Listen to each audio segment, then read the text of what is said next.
En esta última parte vamos a hablar de lo que sería la fosforilación oxidativa, ¿sí? Que es la parte final de la respiración celular.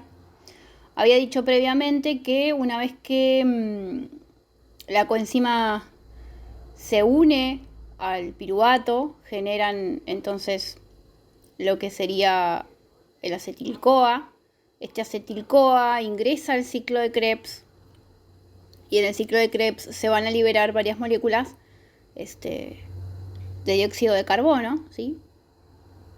Que si nos ponemos a pensar son esas mismas que luego viajan por todo lo que sería nuestro sistema venoso para hacer el intercambio de hematosis en los pulmones y luego liberado hacia el exterior, ¿no? Este mismo, y esto es maravilloso que lo podamos entrelazar porque es una máquina perfecta el cuerpo humano, en donde nosotros está este dióxido de carbono que se desecha en la célula, en algo tan chiquito como la mitocondria y el ciclo de Krebs, que se genera en el interior de una célula, una sola, va a ser recolectado luego por nuestro sistema venoso y va a viajar hasta llegar, bueno, como ya sabemos, a las aurículas, que son los que recogen la sangre venosa, llega a la aurícula derecha, lo que sería el sistema de conducción mayor. De ahí pasa a los ventrículos, el ventrículo derecho, que sería nuestra arteria pulmonar, y de ahí va a hacer hematosis, que es el intercambio gaseoso del dióxido de carbono al oxígeno, ¿no? El pasaje que se da a través de ósmosis. Y es liberado hacia el exterior, ese dióxido de carbono, y a la vez nosotros nos volvemos a oxigenar. Bueno, de acá sale ese dióxido de carbono, ¿sí? Del ciclo de Krebs. Y a la vez también se van a liberar varios NAD y FAD que habíamos dicho, ¿no? Estos NAD y FAD que se liberan, como también así 2 moléculas de ATP, y recuerden que 2 moléculas más habíamos liberado en la glucólisis, por allá, en lo que sería el citosol. Entonces en total recién ahí tenemos una especie de 4 moléculas. ¿Sí? Solo 4. Poquito. Y nosotros necesitamos más energía para poder catabolizar. Entonces, ese NAD, ese FAD que se libera, le van a otorgar toda esa energía, ¿sí? Al ATP. Toda. ¿Sí? Se va a acumular.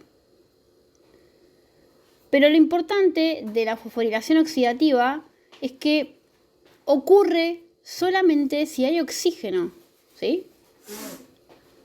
Solamente si hay oxígeno, no es como la glucólisis, que es una reacción anaeróbica, o como la fermentación, que también va a ocurrir sin oxígeno. No. Esto es como el ciclo de Krebs, ¿sí? Necesita de oxígeno para que ocurra. Como producto final, obtengo la fosforilación oxidativa, ¿sí? Ese oxígeno va a reaccionar. Ese oxígeno va a reaccionar. Lo vemos ahí al principio de todo, ¿no? Va a reaccionar.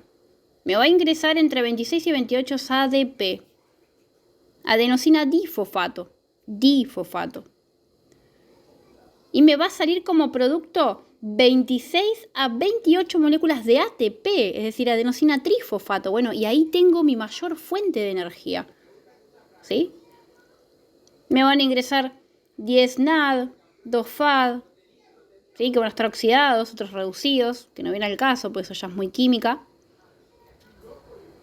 Y a la vez voy a liberar agua, ¿sí? Como producto, voy a liberar agua.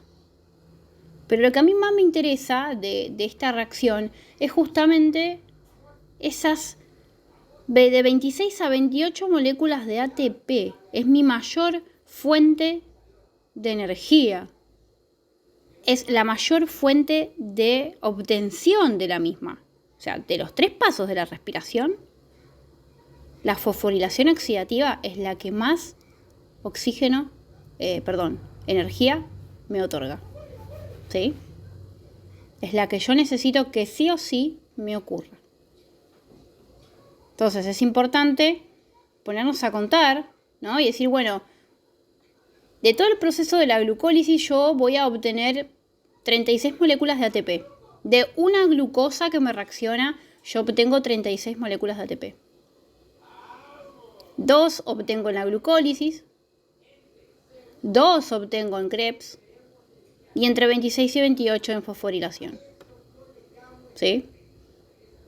Volvemos a recordar pequeñas cosas. La glucólisis, ¿dónde ocurre? En el citoplasma. En el citoplasma celular, en el citosol.